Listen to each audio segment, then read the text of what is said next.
Good afternoon, Chairman, Good afternoon. members of the committee. For the record, my name is Mark Williams, and I have the privilege of serving as Executive Director for the Texas Department of Transportation. With me here today is Stephen Stewart, and he serves as our Chief Financial Officer. I was asked to provide the committee with a brief overview of TxDOT with a focus on transportation funding sources in Texas, project delivery and planning efforts and future considerations. And lastly, as well, I was asked for a quick update on appropriations from the last session, primarily those for our state's ports and maritime industry. And so I will be covering those along with Mr. Stewart. You all should have a copy of our presentation, a handout, and referring to slide 2 in that presentation. TxDOT's mission is connecting you with Texas. And we do that in working with our Texas Transportation Commission. That is a 5-member board that is appointed by the governor and approved by the Texas Senate. Our 13,157 full-time equivalent employees that are part of the Texas Department of Transportation. They provide those services through 25 regional offices distributed around the state and 34 divisions that primarily are based here in Austin, but have support services. Many of those do throughout the state of Texas, and provide critical support for our districts in a variety of procedures, guidelines, and financial expertise. On slide 3, the Texas Transportation System, our system itself, is the most extensive and robust transportation system in the nation. Our highways, we have more miles of highway than any other state. I'm very proud to report that based on our most recent highway pavement conditions report, our pavement scores are at an all-time high. Bridges, we have over nearly 60,000 bridges in the state of Texas. That is about double the state with the second most bridges. And also very pleased to report that the bridge condition score for those bridges in Texas are at the top or near the top based on the Federal Highway Administration's most recent rankings. Rail, we have 3 class railroads in the state of Texas and more rail lines than any other state. We work in coordination with those class railroads to support their efforts.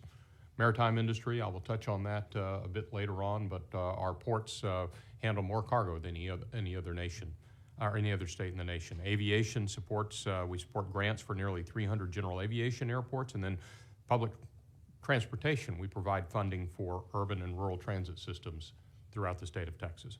Very importantly for us, not only do we have a responsibility for maintaining and improving that transportation system, we also have a very important customer service mission with the state of Texas. And today is a great example of that. We have nearly 5,000 employees around the state that throughout the year are ready and willing and able to deploy to respond to winter weather and extreme weather events. We often move employees around the state in those instances, and we've had a number of employees out across the state over the past 24, 48 hours, and even longer than that, preparing for and responding to some of the winter weather that we have seen. And so these are significant responsibilities that touch the lives of all Texans, and we take great pleasure and upholding that responsibility. We move over to slide 4. We've talked about our transportation system and what that involves. Delivering on the resources that this body provides for us in improving and managing that transportation system is very important. We, as a state, are continuing to experience significant long-term transportation, our population growth that is putting a burden on our transportation system. Based upon the comptroller's most recent estimates that came out right at the end of November, we're adding over 1,500 Texans a day. 1,500 Texans a day, about 800 additional jobs that come with that growth. And so that is part of that demand that we see on our transportation system.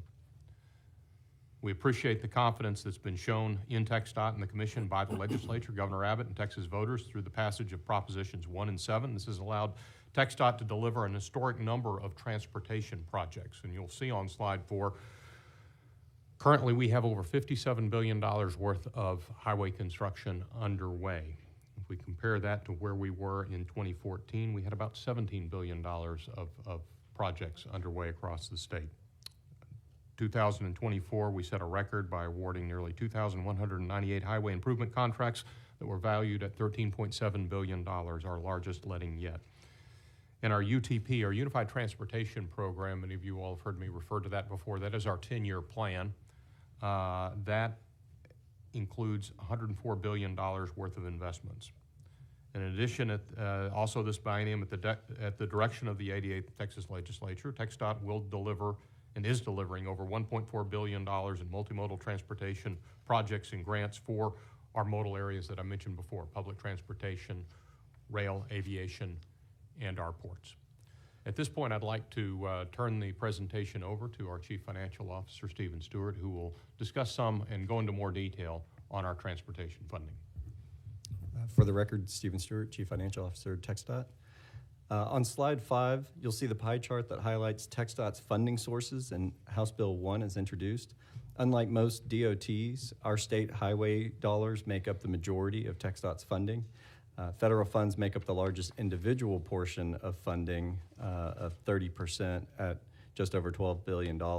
And as a reminder, that's the federal gasoline tax of 18.4 cents or 24.4 cents for the diesel. But while the federal funds make up 30% of TxDOT's funding, Proposition 1 and 7 collectively comprise 40% of the department's funding. Adding in traditional funding such as motor fuel tax, vehicle registration tax, gets us to about 67% of the budget, which the gas tax, state gas tax portion is 20 cents or 15 cents to the state highway fund and 5 cents to the available school fund that hasn't been adjusted since 1991. And then the vehicle registration portion, which is the $50.75 for that state portion, plus the local fees that vary by county. In the next slide, we'll talk about Proposition 1 and 7 in a little more detail. So on slide 6, Proposition 1, as a reminder, this was passed by an overwhelming majority of 80% of Texas voters in November 2014, authorizing the constitutional amendment for transportation funding. Under the amendment, a portion of existing oil and natural gas production tax, also known as severance tax, are divided evenly between the Economic Stabilization Fund and the State Highway Fund after the 25% of GR and preset threshold. Pursuant to the Texas Constitution, the funds may only be used for construction, maintaining, and acquiring right-of-way for public roadways other than toll roads. Proposition 1 deposits to the State Highway Fund fluctuate from year to year because that depends on the annual oil and natural gas production. The table on slide 6 shows Proposition 1 transfers to the State Highway Fund since its inception. And you'll note there can be significant swings as outlined in 2016 to 2017 and 22 to 23. You'll see that Proposition 1 has contributed significantly to the State Highway Fund, totaling $19.1 billion, with the most recent November deposit of $2.74 billion. The provisions requiring transfers from the Economic Stabilization Fund to the State Highway Fund, assuming all conditions are satisfied, are now set to expire after the final transfer of Proposition 1 in fiscal year 2043.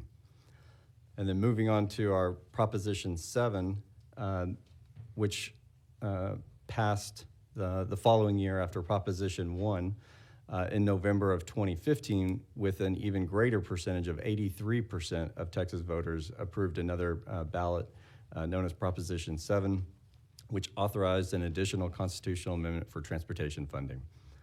Under the amendment, a portion of the sale and use tax, as well as a small portion of the motor vehicle sales and rental tax, may be used for constructing, maintaining, acquiring right-of-way for public roads other than toll roads, or to repay the principal and interest on general obligation bonds issued as authorized by the Constitution. This means Proposition 7 funds may also pay debt service on Proposition 12, which are guaranteed by the state general revenue. On slide 7 with the Proposition 7, despite the deposit transfers not occurring until 2018, Proposition 1, it has exceeded Proposition 1, totaling $19.5 billion. The 88th legislature passed Senate Concurrent Resolution number 2, which extended both funding components of Proposition 7 sale and use and motor vehicle sales and rental revenues for 10 years beyond their original expiration date. So the state's sale and use transfers into the State Highway Fund will be extended through April 31st, 2042, while the motor vehicle sale and rental tax portion will be extended through 2039. These historic funding streams have put Texas and TxDOT in a class of its own when it comes to state investments in the transportation system, and it's allowed us to deliver and plan at historical levels, which I'll get to on the next slides. Moving to slide 8, the growth of TxDOT's transportation planning program, otherwise called the UTP or Unified Transportation Program, in large part has increased because of Proposition 1 and 7. For background, the UTP and TxDOT's 10-year plan is what guides the development of transportation work across the state. I want to note that that the UTP is neither a budget nor a guarantee that projects will be built, but rather serves as a guide for the development of transportation projects in Texas. The plan is based on a forecast of potential revenues that may be available over a 10-year window. On slide 8, you'll see that the UTP is updated annually and accommodates forecast changes as needed. Completed projects flow out, and then based upon funding levels, new projects will flow in, while existing projects continue to develop and ensure that we're ready to let.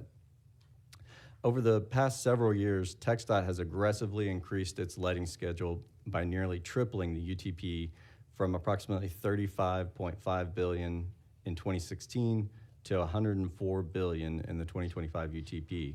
However, as available cash balances decline and forecast revenues project some declines, TxDOT anticipates seeing a leveling off of project development at very healthy levels. This explains the small reduction in the early draft of the 2026 UTP. And then lastly, moving to slide 9, I wanted to highlight some funding and budget planning considerations for TxDOT in the legislature as we work through HB 1 this session. Notable inflation is a regular presence in transportation infrastructure. Highway construction costs have increased 62% since December of 2020. In the last 12 months alone, highway construction costs have increased 9.5%. Since 2020, the construction industry and TxDOT have experienced daily challenges with the construction industry through rising material and labor costs, which in turn have resulted in higher than expected letting costs. On the federal side, the Infrastructure Investment and Jobs Act, or IIJA, expires September 2026. So we are engaged with our federal partners, elected officials, about the future of these funds and the programs. We also highlight the non-dedicated, non-constitutionally dedicated State Highway Fund portion. Although these funds are the most flexible source state funding that we have, they make up less than 1% of our biennial appropriations requests, which is why our exceptional items are generally multimodal. Moving to the FTEs, TxDOT's district operations have significantly increased over the past 10 years, and TxDOT has been delivering a record transportation program. Annual project awards have increased 27%, adjusted for inflation, and project development dollars per FTE has also increased to 36%, adjusted for inflation. However, while our UTP has increased immensely since 2011, the FTE cap is actually down 7% from that time, from when TxDOT turned back about 2,000 positions when we were running into a fiscal cliff in our bonding capacity previously. While our employees are delivering more for the dollar, our program has grown significantly, and we need more FTEs to efficiently and effectively oversee the state's transportation system. Therefore, we're requesting 299 additional FTEs, which represent approximately 2% increase. I'd also like to add that we're currently at 99.6% of our FTE cap, so we're putting every FTE to use. And then lastly, I'll touch on the cash balances that we have reduced and our project delivery that has been stabilizing. We've aggressively spent down the State Highway Fund cash balance from $10 billion in January 2024 to $4.5 billion as of this morning. In fiscal year 2024, we awarded $13.7 billion worth of projects, and as of now are letting and returning to more normal levels. We're still expecting a $12 billion project award for fiscal year 2025. We must also watch and adjust as revenues fluctuate, as shown in the Comptroller's biennial revenue estimate that was released in January. That will show a lower amount of TxDOT's anticipated revenues by approximately $1.1 billion over FYs 2025 through 26 and 27 of the biennium. And so with that, I'll turn it back over to Mark to touch on some of the maritime items. Thank you, Stephen. So I'll conclude here. I'll briefly go over some of TxDOT's role in maritime and some of the work that we've done to put what has been an historic amount of funding that the legislature offered last session, $640 million, put that to work to help support important maritime projects across Texas's coast. So when we talk about our role, our primary responsibility in the maritime area, one, we have a responsibility to administer the funds that the state funds that you all authorize, and we'll touch on how we've been doing that with the Ship Channel Improvement and Revolving Fund, Maritime Infrastructure Fund, and the Seaport Connectivity Fund. In addition to that role, we also prepare and work with the Port Authority Advisory Committee to put together the Port Mission Plan. We serve as the non-federal sponsor for the Gulf Intercoastal Waterway. We address port roadway connectivity, infrastructure, and ship channel needs, and we work with the Port Authority and coordinate with the Port Authority Advisory Committee on a number of important port initiatives, also helping to work and represent those interests at the federal level. So House Bill 1 and Senate Bill 30 in the 88th legislature authorized the $640 million that I referred to. $400 million of that, and I'm speaking now on slide number 11, $400 million of that funding was in general revenue that went to the Ship Channel Improvement and Revolving Fund. And that was a fund that was intended to provide low-interest loans for federally authorized ship channel widening and deepening projects. Working with our Port Authority Advisory Committee and with the oversight and approval of the Texas Transportation Commission, 2 loans were made out of that revolving fund, $357 million to the Sabine-Neches Navigation District and $43 million to the Brownsville Navigation District to leverage additional federal funds for the deepening and widening of those projects. Maritime Infrastructure Program is a second funding line that you all authorized last session, $200 million in general revenue to provide grants for ports, for port capital improvements inside the gate of those ports. Those included things such as warehousing, rail improvements, roadway improvements, dock improvements, a whole variety of things to help make sure our ports remain efficient and competitive. And 12 projects were awarded in September of 2024, and you all have those projects listed in your handout. And then the last area is the Seaport Connectivity Program. That program has been around for a while. It is captured in Rider 37 that allocates up to $20 million each year, $40 million for the biennium for projects oriented toward making improvements on roadway and road infrastructure leading up to the ports themselves. And we go through a process, again, working with the Port Authority Advisory Committee to review and prioritize the different needs that the ports have and to make those recommendations to the Texas Transportation Commission for the funding of projects that are awarded as part of the Seaport Connectivity Program. So as I conclude, slide 13 lists a number of legislative resources that are available that serve to help present and educate on what all we do as a Texas Department of Transportation. We do very much, again, appreciate the confidence in the resources that this legislature has provided, that the voters of Texas have voted on with Proposition 1 and Proposition 7 that Stephen referred to previously, and we work very hard to put those resources to work efficiently and effectively. Lastly, I do want to leave you all on with a safety reference, a safety note. November 7th, 2011 was the last day in Texas. November 7th, I'm sorry, November 7th of 2000. November 7th of 2000 was the last day in Texas that we did not have a fatality on our roadways. And so thinking about when that was then and where we are now, we're working very hard to end the streak, and we're working very hard on our various types of safety campaigns. One of our most recent ones that we've launched is a safety campaign called Drive Like a Texan, which there's a lot of resources that you can access. You may even see some commercials on television that are really geared to try to encourage the Texas spirit of being kind and courteous and applying that when you're on the road. And I think the team that has been part of that have had some very creative efforts that have gone into this, and hoping that helps to encourage motorists to take the important responsibility of being safe behind the wheel.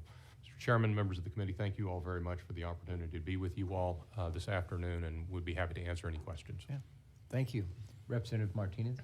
Thank you, Mr. Chairman. And Mark, good to see you again. Yes, sir. Always Good. great working with you and TxDOT and everybody out there and all their hard work. Now, I know you're extremely busy, hard to get you into the office to talk, and we realize how you're always out there working hard for TxDOT. But I have a few questions and some concerns. But so we talk about some of these contracts, and we've heard that, and it's my understanding that some of the contracts for various projects have been put on hold or given a stop work order. Can you tell me a little bit about those contracts and if those stop work orders have been issued, what's the status on them, and where are we headed with that? Yes, sir. Thank you very much, Representative. Always enjoy visiting with you. Happy to come see you whenever you would like. Yes, so sir. Please give me a call. So as Stephen talked about, as we see our revenue levels and decline, and our BRE estimate that came out from the comptroller represents about a little over $1 billion reduction in our anticipated revenues through the end of FY25 and through the next biennium.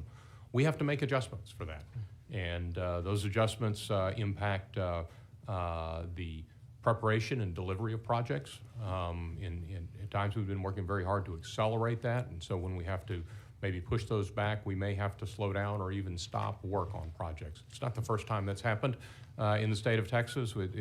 Periodically as revenue levels adjust, we have to adjust our work efforts. We also have reduced our lettings anticipated from this year from $12.4 billion to what will probably be a little over $12 billion.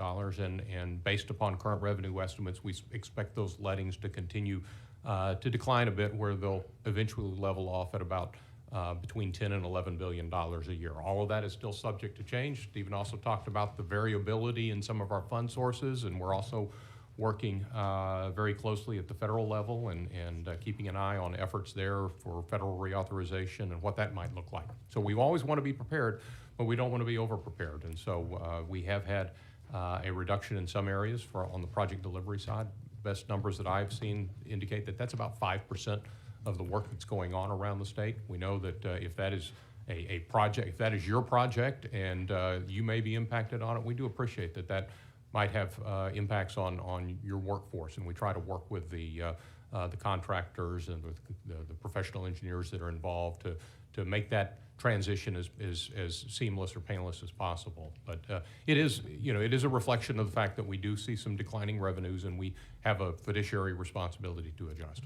And when we're talking about the funding sources and the amount of money that we have within TxDOT, there's concern that maybe some of the districts have overspent their professional service fees or budget.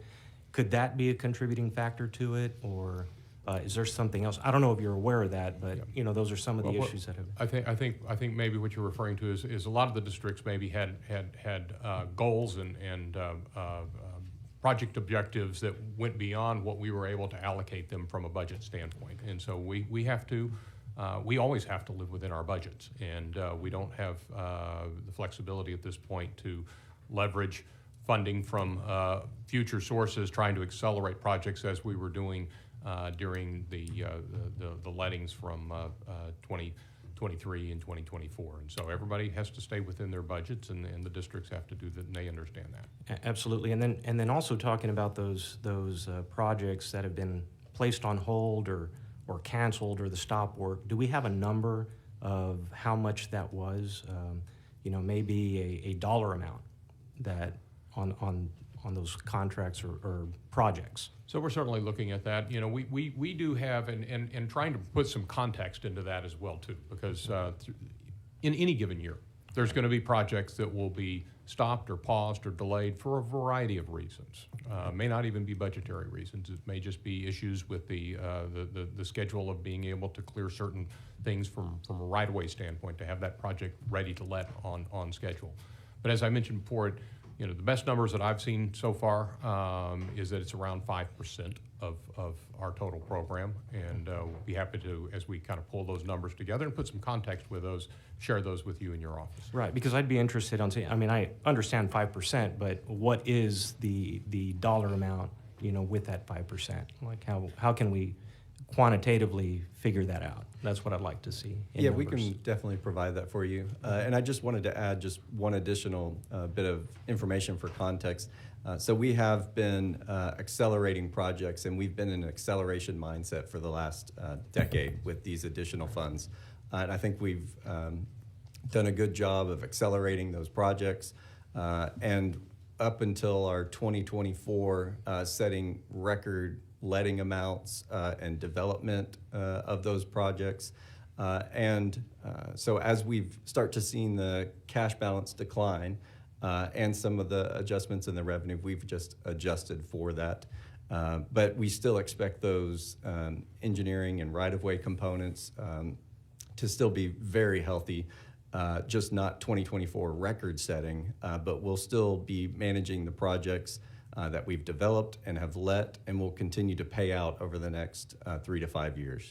And I just have one last question. Do we know if, because I believe TxDOT had a stance that there's projects that were no longer going to be on hold since November. Is that still an issue, or are there any projects on hold, or are we moving forward as of this date? We are moving forward in a manner that's consistent with the scheduled delivery dates that we expect those projects to be able to be led based upon the available revenue. Right. And so, there were some projects maybe in November, and each of them is different by the districts. We try not to micromanage each district. They understand what their parameters are to work with from a budget standpoint. They also understand where and the unique aspects of many of their projects in terms of being able to deliver those projects on time and within budgets. And so I apologize, I don't know the exact November reference that you're making, but we're going to continue to go forward in a posture of being very deliberate in managing the resources that we have and ensuring as well that the districts, be it in professional services or in right-of-way services, align with those budget resources as well. Yes, sir. And I can totally tell you, there's a big difference with TxDOT when I started in the legislature in 2005 to now, and it's come a long way. You guys have done a tremendous job, and to all the people from TxDOT, all the employees out there, thank you all for your hard work. Thank you, Representative. Yes, sir. All right. Representative Kitzman? Thank you, Mr. Chairman. Thank y'all for being here today.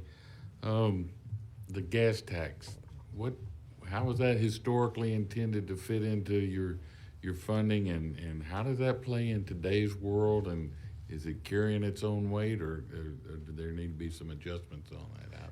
What's your feeling about that? Yeah, so with the state gas tax, it's obviously not kept up with the inflation or the technological improvements of vehicles with the increased fuel efficiency. So there is obviously a concern there for an ongoing basis.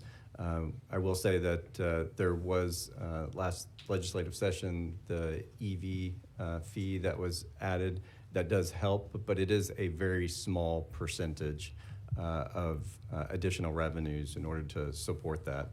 But those motor fuel tax, the fuel vehicles, and the fuel efficiency is the greatest impact for that. The gasoline tax was set both at the state and the federal level in the early 90s.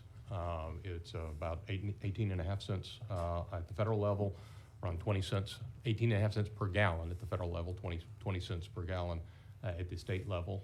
A nickel of that goes to the school fund. And that's how it has been. A Okay. lot of people don't understand how the gas Right. tax works, but it has been set at that level since the early 90s. And as Stephen talked about, we've had this thing called inflation. Just since 2020, the highway cost index alone has grown by 62%. So what took us $1 to build in 2020 takes us $1.62 to build today. And then in addition to that, the fuel efficiency standards, which is a good thing, but it does mean that consistently the revenue that's generated from motor fuel taxes, both at the state and the federal level, is a smaller and smaller proportional piece of the pie. Okay. On ports, you stated that we have, through our ports, we carry more than the rest of the country. And you're doing projects immediately around the ports. But what's the planning for internal, inland, away from the ports, getting those products throughout the country? How is that impacting your work? Well, that's a very good question, and when we talk about our transportation system, and one of the things that we recognize and we appreciate, the state of Texas has designated us as a Department of Transportation. We're not a Department of Highways anymore. We are a Department of Transportation, and we have what we refer to as that we've got an interconnected intermodal system, and we very much work with the ports and work with the shippers and distributors. One of the very important committees that we engage with these individuals that are involved in the movement of goods and services from the ports onto rail to distribution centers in places like Dallas and Fort Worth and then around the nation is through our Freight Advisory Committee. And that Freight Advisory Committee includes representatives from all of the different businesses and industries all over the state, and they're really designed to help educate and inform and keep us up to date as a state on the needs for efficient goods movement. And so we work with the rail industry on the improvements that they need to be making. We work with our own districts on investments on projects like Interstate 45 and we've got funding going on coming south of the Dallas-Fort Worth area and going north out of Houston, Interstate 69 between Laredo and Houston, and then going up into East Texas. All of those projects are designed and planned and prioritized with freight movement in mind, so we can sustain that economic competitiveness in the state. All right, sir. Well, thank you very much. Thank you, Representative. All right. Representative Fairley? No? Okay. All right. Representative Goodwin? Thank you. Good afternoon, Mr. Stewart, Mr. Williams. I'm not sure which one of you went over slide 6, and you may have answered this, but I didn't catch it if you did. So once the amount, there's 50% going to the State Highway Fund, 50% to the Economic Stabilization Fund. We heard from the controller that in 2026 we'll reach the threshold for the Economic Stabilization Fund. So then what would happen? So the portion that would go to the State Highway Fund would still continue to go to the State Highway Fund, but that portion would go, of the other side, would be the general revenue portion. Okay, okay. From the comptroller's testimony. All right, thank you. Representative Howard? Thank you, Mr. Chair. I think you may have answered this, although it wasn't directly asked, but the BRE that has the 1.1 billion decrease in revenue, is that because of the efficiencies, the EVs, or is there some other factor there? The primary factor impacting, motor vehicle or motor fuel tax, vehicle registration, and even the Proposition 7 motor vehicle portion. Those were primarily because there was a decline in 2024 actual deposits, and so since the actuals came in under, then the future years are going to be less. So there is some volatility. TxDOT, we received the bookends on volatility of revenue sources, motor fuel tax being the most stable, Proposition 1 being the most subject to change, and then the vehicle portion of sales and rental is kind of in the middle there. So there were just some fluctuations that then created a decline that the comptroller made some adjustments and revisions to. Not only did he make revisions to 26 and 27, but also 2025 as well. Okay, thank you. And just take this opportunity to also thank y'all for what you do during severe weather events to help us. And I don't know how many people know this, but you all were instrumental in helping us solve some of the issues with Winter Storm Uri, in that the vehicles could not get to the plants when they were freezing up to get them to function, to provide the energy that we needed, and people died as a result of that. TxDOT is now helping to make sure that those roads are passable in advance so that we can get the needed vehicles there to address any concerns that might happen. And so you've been integral to helping us solve some of the problems as a result of Uri, so thank you for that. Thank you, Representative.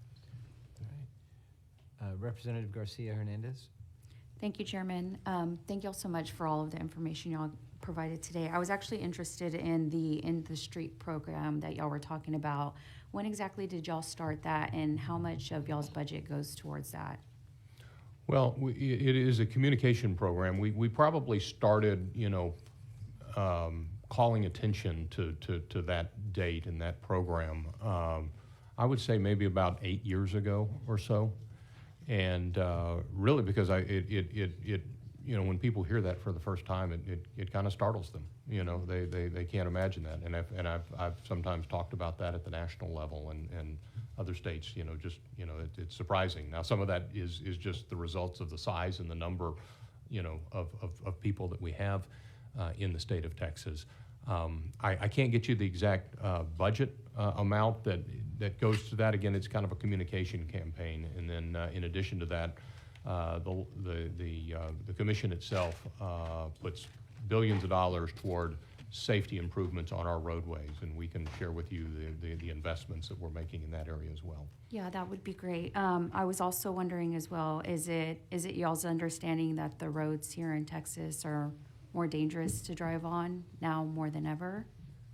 Well, Have y'all seen an increase of fatalities and yeah, car crashes on Texas roads? Well, what I would say is that Texas has kind of mirrored the trend nationally.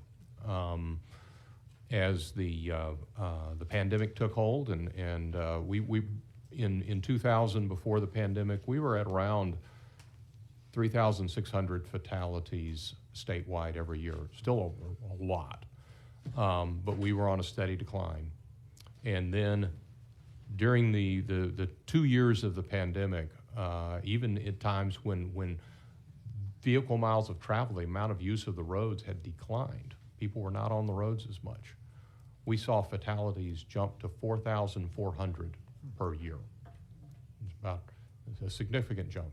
And that same jump again was mirrored statewide. We represent about 10% of the fatalities nationally, because we've got about 10% of the population, 10% of the travel. We're starting to see a steady decline on that. We don't have the numbers finalized yet for 2024, but we expect to be at around 4,150 fatalities this year. So a steady drop from 4,400 that we had a few years ago. But the point that we make, and the point that certainly we carry with us, is each of those individuals are in fact individuals. They're not numbers. They're somebody's mother or father or sister or brother that didn't come home to them. And we continue to strive every day to do all that we can to get those numbers down, and one day, hopefully, achieve zero. But it's going to really take, it's a three-pronged effort. It's the investment that we can make, in our road system.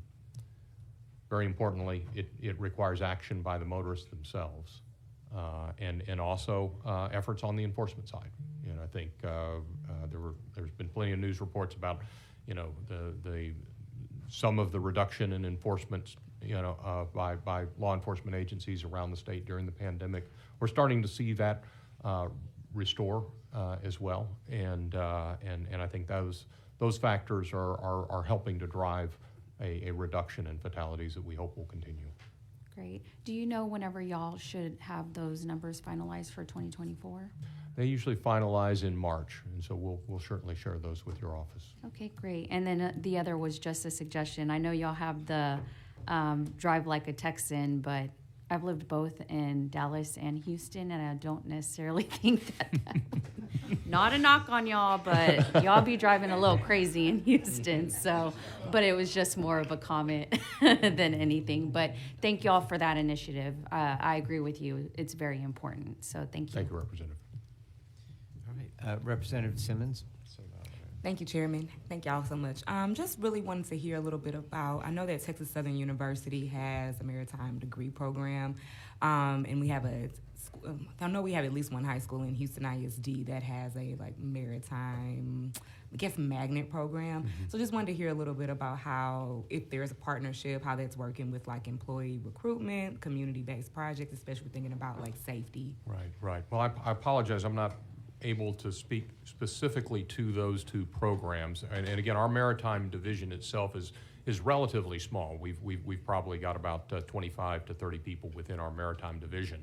But I can tell you that we're seeing a lot of growth in our ports themselves, and the ability to work with young people, even at the high school level, and we see this across the board in the recruitment efforts that we have in trade skills is very important. Working to bring them into the transportation industry, be it in maritime, be it in highway, or rail and aviation. And so we certainly want to do all we can to help promote that, and also work with our partners with the ports and the Port Advisory Committee. And so if you have information on that, I'd be happy to get it from your office and even share it with our Port Advisory Committee, which includes representatives from all of the ports in Houston or in Texas, and make sure that they're aware of that. Absolutely. Thank you so much. Thank you, Representative. Representative Harrison? Yeah, thank you. Couple questions about the Texas Electric Vehicle Infrastructure Program. And I know I missed the first part of this. I do not want to make you repeat something. Did you already give an overview on implementation? Of the electric vehicle program? Yeah. No, we did. Okay. We did not. How are we doing on implementation? Well, the implementation of the program utilized federal funds that were set aside specifically for the implementation and the deployment of electric vehicle charging stations in Texas. And so those funds, we had to put together a electric vehicle charging station plan. And then we administered those funds with the idea that we weren't going to put state funds into that. We were going to use those federal funds because it was the only way that they could be utilized in an effort to leverage private investment for that. And so we have been administering that program over the past couple of years. We've had several charging what year stations. did it start? Well, it started with the enactment of the Infrastructure Investment and Jobs Act, which I think would have been in 2021. Mm-hmm. And so shortly after that, we had to put together the plan, and I think we started the process of soliciting requests for proposals in 2023 and began making awards in 2024.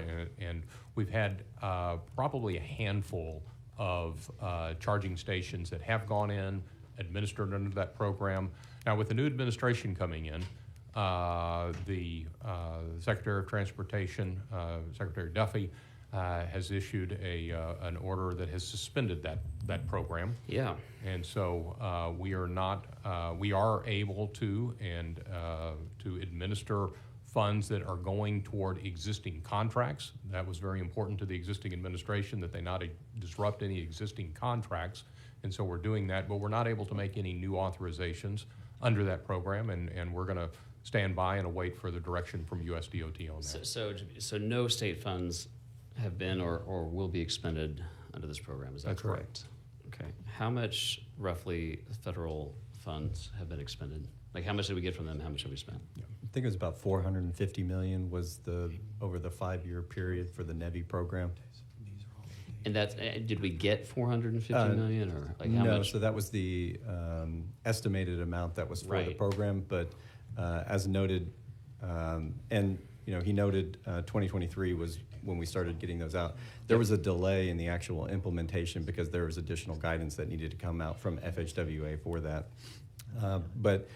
So we created the plan in order to oversee that plan, but that plan has been put on hold. Right. So it's only on a reimbursement basis for No, those it's dollars. very, very good. Couldn't be more thrilled to see the second Trump administration take that bold and decisive action to stop this ridiculous Green New Deal scam type effort. So very glad to hear that we're not doing it anymore. But how much did we get? Like how much, just for a cash flow, how much did we get? How much did we spend? Yeah, so we can provide, it'll be a minority of that $450 million that Stephen referred to, and we can provide the specific accounting detail to your office. Yeah, I would appreciate that. And very importantly, as Stephen mentioned, it is a reimbursement basis, so they don't give us Yeah, the no, money. and this is what I'm a little concerned about, because I mean, I'm hearing it's sort of only federal dollars, but the dollars that have been expended so far, where did they come from? Well, Because the you- state of yeah. Texas could be Yeah. like, wait, what? So they would have submitted a bill, and then we would reimburse that, so it would flow through from the feds to the contractor. Okay. So 0 state dollars have been Correct. expended. That's for Correct. sure correct. Okay, good. However, we do have extant contracts that you mentioned, right? Yes. I believe there's 3. So it's not a large Is there list, still, they're small dollar amounts. given the discussions that have been had with the new leadership of the Transportation Department, is there any reason to think that state funds will need to be expended on the maintenance of those contracts? No. Okay. And if there is a decision in order to stop those, then obviously we would, but there's no state Yeah. dollars associated with that. Yeah, that's one of the things I'm just most concerned about is protecting Texas taxpayers from this racket. How many EV stations have been or are in the process of being constructed? I would say it would be less than 10, but we'll get you the specific number on those Less than 10 that are that have, yeah. started or complete. Like how many of those are operational? I think there's just a small handful that have been completed. Yeah. Roughly. 5. Yeah. Roughly, what would be the cost per EV station? I don't have that offhand. Roughly. Yeah, I'd say between $1 to $2 million. Good Lord. Okay.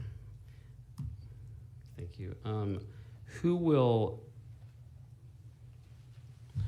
given that these are being operational, or I should say funded via federal grant-making processes, who will be the ultimate owners of these stations? Who will have title once these things are all up and running? I mean, I guess I should ask that. We don't know if we're going to get more than 5, right? That's an We open don't question. know. We'll Yeah. continue to. Who will be the to- ultimate owners? Well, the owners of those are the entities themselves. They have a contract agreement with the Federal Highway Administration through us. You said the entities? Yes. And the who are they? entities. Well, it depends on what they are. In many instances, they may be private service stations. In some instances, they could be government agencies. I think most of the ones that we've implemented so far are with private service stations. Most they most also- of the 5 or most of the 10? I'd have to get you the information on that. Yeah. I don't want to speculate and No, I give you hear bad that. information, but I we'll hear be that. happy to Do you share think that with you. of the 10, which is the broader universe, I guess only 5 are operational, but of the 10, do you know roughly how many that's government entities versus private? I'd say the majority of those are private, if not all of them. All right, thank you. Of the 5 that are operational, do we have any idea how many of them, if any, are profitable, and how would we, I guess, even know? We don't have the metrics, and you know that the responsibility of those entities is to maintain and keep those facilities operational. Yeah.